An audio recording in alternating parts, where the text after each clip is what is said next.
Welcome to Indie Beacon Radio, where creative souls can find help in marketing their creations. You can send questions for each show on Twitter using the hashtag IndieBeacon. Now sit back and enjoy learning about our guest for this show. Alrighty, this is your host, Alan Bourgeois. We are in Indie Beacon Radio, and today I have with me Joseph Schreiber. Is that pronounced correctly? That's correct. All right, Joseph, you are an attorney by profession, but you also enjoy writing fiction. So tell me, I do. What got you going from being a lawyer to writing fiction? I frankly wanted to write fiction before I became an attorney. I'd always had these dreams of writing. I first thought I was going to be a poet and an attorney at the same time, like Wallace Stevens, and realized that wasn't happening very well. And right about age 35, I had a pre-midlife crisis and realized if I wanted to start writing a book, I better start now. And so I sat down and started writing the first book, Devils Walk Through Galveston. And it took about 9 to 10 months. And then when it got finished, after all the sort of the post-production, I started writing the second book, Devils Walk Through Galveston. It's just a creative outlet for me. I have a lot of stories to tell, and it's fun for me to do. Now, the first one, the Galveston one, it's a thriller, mystery, crime, all that good stuff. So are you taking from your caseload or other cases you've heard about? How did that come about? No, I do civil law almost entirely. I'm a civil litigator, personal injury law, and business litigation, things like that. It's a crime book, so it was the story started out. The idea of the story started out about '99. There was a train killer, a serial killer, that was running through Houston. Houston's got a long history, unfortunately, of train car killers. It's a big town with a lot of trains. And in '99, I was working downtown, and Rafael Resendez Ramirez was the fellow that, in the middle of the summer, the Texas Rangers matched up about 10 murders that happened in and around Houston in wealthy neighborhoods. And there was a manhunt, a massive manhunt for this guy. And having known police officers most of my life and watching what they were doing, I sort of saw the compromises, if you will, that got made in the investigation. And the real kind of crescendo moment was when the Rangers picked him up in Laredo. They had a sort of parade down Main Street in Houston of black Suburbans with this fellow inside. And there was literally like thousands of people looking at it. And I thought, what's the story behind this? It's not true crime by any means, but what could have got us to this point? And let's tell the story of the police officers and what kind of compromises they have to make during hysteria. And then what happens after that? And so in setting up the story, the first part is sort of the police compromises and the manhunt. And then knowing enough about criminal law and having studied it a bunch, I sort of set up the crime that would make drama in a courtroom. So I had to put in there some elements of, search and seizure law. And then I told the story of the lawyers who take his case on pro bono to try and get publicity, and a judge that would need publicity for an election, and get it to a trial and watch some of the deals break down in the process of an adversarial proceeding. Now, so that's the first book. So there's a lot to unwrap in that. So let's do the first thing. It's in Galveston. Why did you choose Galveston? Galveston is an interesting town. Most odd things that happen there end up coming into Houston.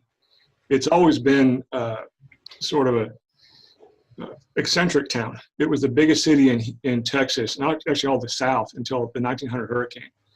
And it sort of got eclipsed by Houston in the next 70 or 80 years. But a lot of crime that starts there runs up to Houston. I don't know, Fred Durst was the story of a guy who a property developer who was accused of killing his wife. He ended up coming to Galveston as a cross-dresser who then killed one of his neighbors, chopped the body up, put it in Galveston Bay, and was actually acquitted because they couldn't prove he killed him, murdered him. And so stories like that kind of abound in Galveston. And so it was an interesting place for me to stage one of the main crimes and then have the criminal come up to Houston to meet up with the criminal justice system up here. But the island is sort of a focal point for a lot of interesting trials in Texas history. an interesting legal culture down there. It very much is. I've lived on the island myself, so I know a lot of the history, and there's a lot of ghosts there. So I'm sure there's plenty of stories for you to write. Sure. And I did enough work down in Galveston courts over the years to know it pretty well. I know some of the players down there well. So, now you mentioned that politics was going on and other things related to the case. Why did you choose the politics aspect, and why show how deals get broken or created based on it? Sometimes you want to pull the curtain back a little bit. One of the nice things about being a practitioner is we know what happens behind the curtain. And I think it makes a fair amount of drama. My wife and friends tell me, sorry, I'm turning the phone off, all the time that people don't understand real well what happens in the legal system on a day-to-day basis. And so it's a neat way to tell the story from the inside, and it creates some of the drama. Okay. I mean, it's not all like, TV shows. It definitely is not. You have a second book. Is this a follow-up to the first, or is it totally standalone? It's a follow-up. What it does, the first book was something I wanted to get out of me. The second book, I loved reading James Ellroy. He's one of my favorite authors. And one of the things I think he does the best is takes 2 or 3 narratives and then weaves them all together. And so the second book goes to the mid-country, picks up the story of Devils Walk Through Galveston, and continues it on pretty much unabated. At the same time, it starts a new crime, which is loosely based on a real crime in California, and then picks up a story of a young lawyer in a downtown law firm in Houston going through his trials and tribulations, and runs these 3 stories parallel to each other. And about midway through, they start to cross over. And by the end, they're sort of intertwined and answering each other's questions. Okay. So does this relate to your past, and you're the young lawyer, or is this somebody else you know? Oh, no, I don't put myself in the books much at all. And then I try not to put real people in there, except for maybe a characteristic or 2. And so the young lawyer, David Venable, has the good characteristics of one of my friends, but none of his bad characteristics. And the character's bad characteristics are not his at all. Now, of course, being in civil, you don't really deal with a lot of the traditionally bad people, the murderers, the rapists, Right. those type of things. So how did you get into their mindset to write that, that character? Before I went into law, I taught school in the Mississippi Delta for 2 years on the Arkansas side of the river. And I taught high school special ed, and about half my kids were real smart and real bad. The other half were kind of real slow and real sweet. And so I ended up getting invited to volunteer in the local juvenile jail. Then they asked me to start a school in the juvenile jail because they didn't have one. They were about to get audited. And so I did that, but I wouldn't start the school unless they made me a licensed corrections officer. So I did that as my second job while I was teaching in Arkansas. And then word got out that I would go into jails to teach or preach. And so then I got invited to other jails. And at one point, actually, based on a bad traffic ticket, got sentenced to preach to the youthful inmates of the Coahoma County Jail in Clarksdale, Mississippi. And after a bunch of shenanigans, ended up with a room with 40 guys who were not youthful at all, in fact, and were murderers, rapists, whatnot, and had a long conversation with them. And over the years, some of my students who were kind of bad ended up in real prisons, and I'd follow up with them and go talk to them and hang out with them. And then I read a lot, frankly. So I've known some bad guys. I've known some good folks. So you have a lot of material to draw from, which then begs the question, are you going to be writing a 3rd, 4th, 5th book? I'm working on the 3rd book now. It's coming a little slower. And I like some of the characters that I have, and so the ones I like I'm bringing forward. Some obviously fall by the wayside, but with every story I try and do, I come up with a new crime, new fulcrum crime for this, and then a new side story and try and weave them together as well. I'm probably about type double-spaced, 150 pages in, so maybe 10%. Okay. Now, dealing with the facts, you have all these stories going on and stuff, and a lot of authors will tell you they have their characters talking to them in their brains constantly. Do you have that going on? Do you have that bad, good going on in your brain? Not really. Because I have a full-time legal practice, I have to compartmentalize. when I do my writing and when I do my legal work. And so what I do a lot of outlining of my work. And so by the time I sit down, it's usually like 45 minutes to an hour a day at most that I'll write. I'll sit down, I know what I'm going to write. And instead of having them talk to me, I sort of talk to them. Part of my legal work too is we do depositions and trials. I have to talk to myself, or at least talk to my dogs about what the question, what the answer I think are going to be. So I'm used to trying to get in other people's heads. And so I end up doing a fair amount of that at my desk and just kind of getting in one character's head and getting the words out that he or she might say. I was wondering if you were going to be using the deposition as a way of interviewing your characters and stuff. So I'm glad exactly. you do that. So let's go back to the Galveston one. Sure. You have created it to happen mainly in Galveston, even though that particular villain that you've got is from a true story that he actually killed a lot of people, if I remember correctly, along railroad tracks or near railroad tracks. Is that correct? Correct. Yeah, the real guy did in the story, he does as well. Okay. So have you gone to any of those locations, or are these some locations that you already knew about, that you used in the book? Well, I don't. It's sort of loosely based on Resendez Ramirez. The Devils Walk Through Galveston actually starts out in Clarksdale, Mississippi, and where I lived at one point. And that story starts out with the main character, John Dottie, waking up in Clarksdale next to a corpse of somebody he met the night before. And then he cleans the scene, flees, and works his way down toward Galveston through Louisiana, Mississippi, and actually bypass Houston, end up in Galveston. And the crime that becomes the center of the trial doesn't at all fit the MO of his other serial killer train crimes.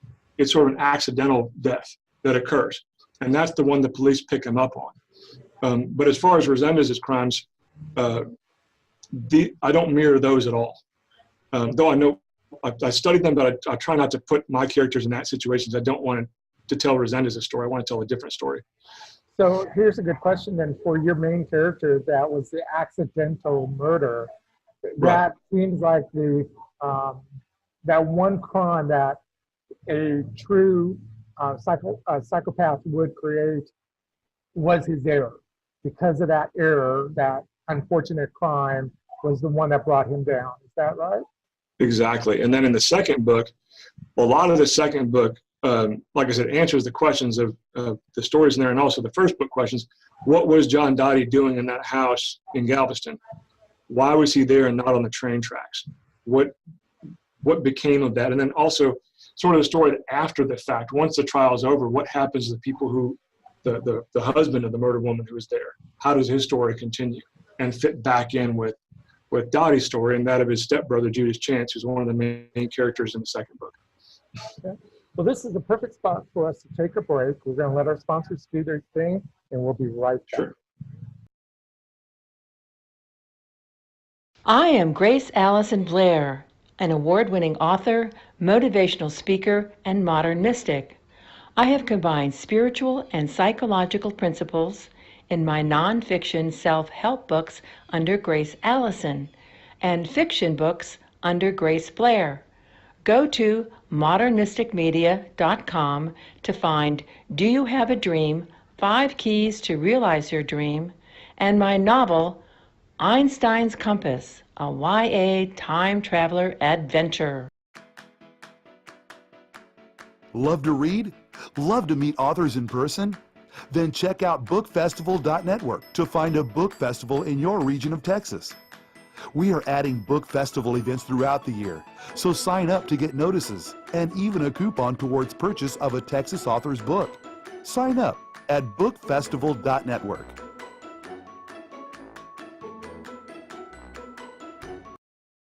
The war has ended, but the memory lingers on. Has been written by Helen Monday and Christian Gutling. A story of a Dutch secret agent under German occupation, highlighted drama, and then the British rescuing him and teaching him how to navigate the ferry swordfish airplane. This book can be purchased on Amazon and Barnes & Nobles, written by Helen Monday and Christian Gutling. Welcome back to Indie Beacon Radio. Don't forget to like us, follow us, or subscribe to one of our many channels. Now, here is your host for today's show. Alrighty, and we are back, and I have with me Joseph Schreiber. He has written 2 books. One of them is based in Galveston. The other one is Mid-Country. Both are crime, detective, murder mystery type stories. He is a lawyer, a civil lawyer. Let's go ahead and move forward to Mid-Country. Why did you title it Mid-Country, considering the others were based in Houston? Because the storyline goes pretty much from the north in the Dakotas down through the middle part of the country, through eastern or western Illinois, eastern Missouri, Cairo, Illinois, down in through Arkansas, Texas, and then northern Mexico. And so the geography of this story is much broader, and it's much more vertical, running from the furthest north in the U.S. all the way down. And so the ghosts we have kind of show up throughout the middle part of the continent. And now these are ghosts, okay? So they're totally different character written versus a live person. How did you get into that concept? It's sort of, when I say ghosts, there are only a couple of ghosts that throughout. Most of it's sort of an affect of the title. It's still live people throughout most of the story. There just happen to be a couple of ghosts that pop up through it. And then one of the characters' nicknames is, the bad guy's nicknames is Ghost, because he can't be followed and can't be found. And he thinks he's sort of untouchable like a ghost. And so that's the affect of the title. But it's really not a ghost story so much as a crime story with people that are hard to track down and sort of slip behind the main fabric of life. So that most people who are around in normal everyday life, people who go to work, people who take their kids to the park, don't realize that's going on in the background. Okay. So really Ghost is very minor, and it's not your typical, hey, I was murdered, solve my murder type thing. No, not at all. Okay. All right, cool. And it's interesting that you're one of the characters is known as a ghost because he thinks he's untouchable. He's doing away with all of this. Why? I mean, there's a lot of stories out there in the press, currently as well as past, about people who think they can get away with all of this. Why do you think that is? Because a lot of them can, frankly. A lot of them become very, very valuable in what they do. And so they're allowed to commit crime sort of somehow with impunity. And so the story of Judas Chance, the stepbrother of Dottie, is that way. He's working as a drug runner and frankly, a bullet runner, gun runner for various of the cartels. And they put up with his homicidal crimes because he's so good at what he does, until he starts bringing too much heat on them. One of the side stories in Ghosts of the Mid-Country involves the DEA and how it is that they're following Judas Chance to try and track down the different parts of the criminal network that he's moving through to get information. And at some point they start asking themselves, what are we getting out of this, and is it worth the cost? And so there's a scene in there where Judas Chance, the ghost, says he's untouchable, and the other criminals say, no, you're not. Everybody's touchable. Everybody's touchable at some point. Yeah, Bundy is a recent one that's been in the news lately, and he, like one of your characters, did a mistake, and that's what got him caught after killing something like 30 people or something. It's interesting that the untouchables, as you're saying, worked for CIA, FBI, all these different people and organizations because of the value they had in getting something else done. And it's weird how we allow that to happen. So I'm glad you asked that. And at some point, the authorities look up and start going, why do we want this in the first place, and is it worth it? Particularly when heat starts coming from the side, and they have to start justifying what all they've let occur. Yeah, that's really tough, especially in the press and public. So you're working on a 3rd book. Give us a little hint of what that's going to be about. That book starts with sort of two main crime scenes. One is in eastern Arkansas, where there's a meth lab, and there's a fire at a meth lab. And it follows 2 of the characters from Ghosts of the Mid-Country, who, without giving too much away from that book, go undercover, not on the police, but aside undercover to try and bring down Judas Chance. And there are very few people who know in the book what happened to Judas Chance. And so these fellows, by happenstance, find themselves in a situation where they can take over for him, and essentially starting a little war. And so it becomes part of the story of who knows what and how they know what and how these guys can fit in. At the same time, there's a parallel story set in Guerrero, Mexico, based loosely on the remnants of the Knights Templar gang that fell apart down in Michoacan, Mexico. And so a new drug manufacturer shows up in Guerrero, and it's sort of about his ascent and him trying to fill a void in the drug wars in Mexico. And it's going to meet up with the characters in Arkansas, essentially. And that's as far as I've gotten. There's a couple more things going on, but it's more a story of trafficking than it is about murder. And it follows a bunch of characters, the different types of trafficking there are, including in the U.S. Now, you've moved around a lot yourself personally, in your life and stuff. But in all of these other locations that you have the story, have you gone to check them out or to understand them better? Yeah. More. I mean, I haven't been too deep in the hills in Guerrero yet, but I've spent a fair amount of time in Puerto Vallarta and Jalisco State. And then I spent some time in Monterrey, Mexico, which is one of the places in North Mexico. I spent a fair amount of time actually doing mission work in Reynosa, right across the border from, not Matamoros, essentially. This is Laredo, so we go to Nuevo Laredo. And then I lived in Minnesota, Chicago, St. Louis, kind of grew up through the middle. So these are mostly places I've visited. Google Earth helps a fair amount for me to check if something changed in the last 20 years. But a lot of the local flavor of the people is from living there or spending a bunch of time there. Okay. Now, earlier you mentioned that you thought you would be a poet. So right. You've ended up writing all these crime novels. Have you written any poetry? Have you published any? No, I tried writing poetry a lot when I was young. I thought it was pretty good, but nobody liked it very much, frankly. I was trying not to get published and didn't have a lot of success. And so from time to time, I'll find a book that inspires me to write some more poetry, and I will for a little while. I think the last one was probably around 2008 or 9. Richard Sykin's book came out, Crush, and I loved that book. And I wrote a flurry of poems after that, then sort of stopped. But I find I have more fun writing longer stories. Lets my head get into it for longer. And speaking of the long stories, of course you're going to write some more crime and mystery, but are there any other genres you're interested in writing? Not at this point. I'm having too much fun with the crime novels and the law novels. It's something I know pretty much a fair amount about, and it's kind of easier to write stuff you know about.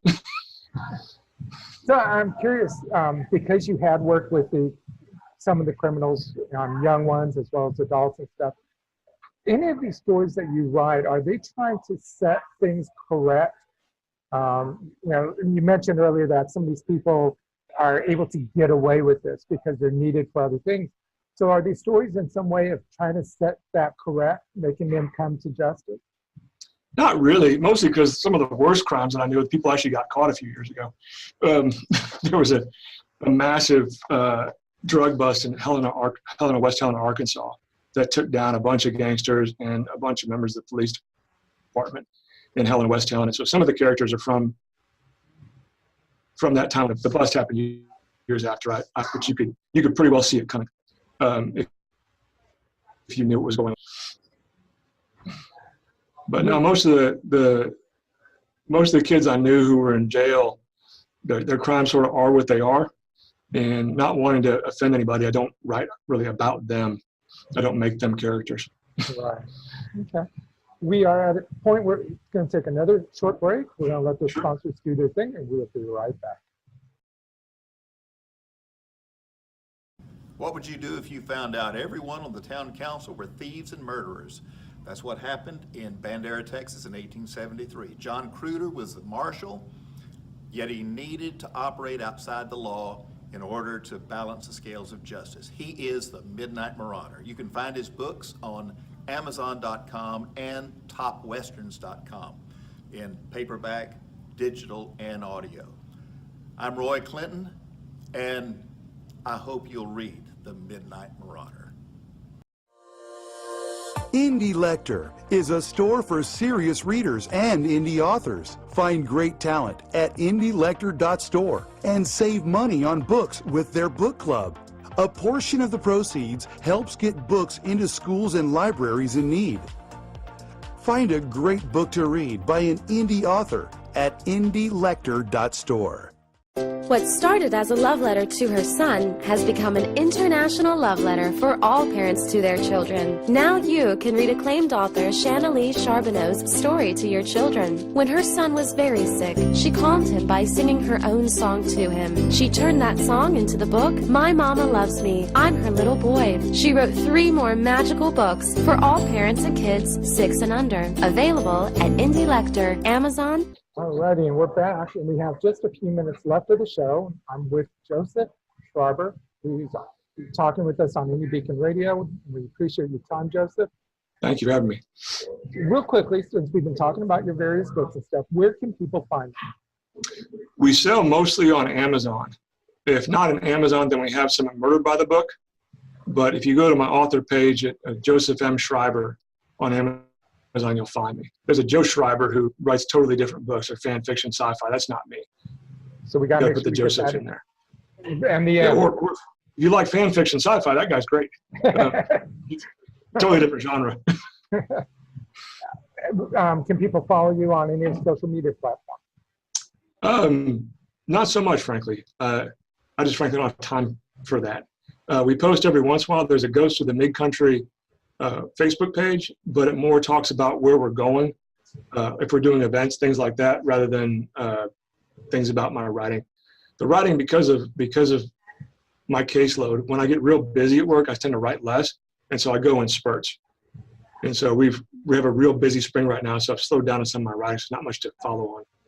Okay, but at least you have a Facebook where they can find out where you're going to be doing book signings and stuff like that. Absolutely, they can follow me individually at Joe Schreiber, and then or the Ghost of the Mid-Country has a page, which follows it as well. That's a public page. With the last couple minutes we have, do you have any words of advice for someone who maybe was in your position, being an attorney who wants to write?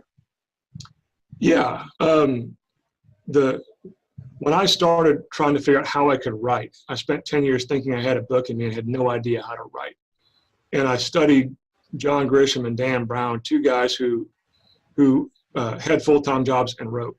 And the best advice I saw on their craft was figure out what their main part of your story is, who your characters are, give them some traits, write it all down in an outline, and then set aside a certain time of the day, either in the morning before you go to work or the evening when you come home, about 45 minutes, and try and write 15 pages a week. And if you write 5 pages, next week write 15 pages. If you write 30 pages, next week try and write 15 pages. And just work your way through with a fair amount of outlining. I split my books into 3 parts, and I'll outline the entire first part before I start writing. And it may be 2 or 3 sentences of this is what's going to happen in this chapter. So but when I sit down each day, I know exactly where I'm going to go. I know I can sit down and start going right away. Well, great. Well, I thank you very much for your time, and we wish you the best of luck. Thanks for having me. Appreciate it. Pleasure. Bye-bye. Thank you for listening to Indie Beacon Radio, where creative souls can find help in marketing their creations. To learn more about Indie Beacon services, to be a guest on the show, or to advertise on our show, please visit our website at indiebeacon.com.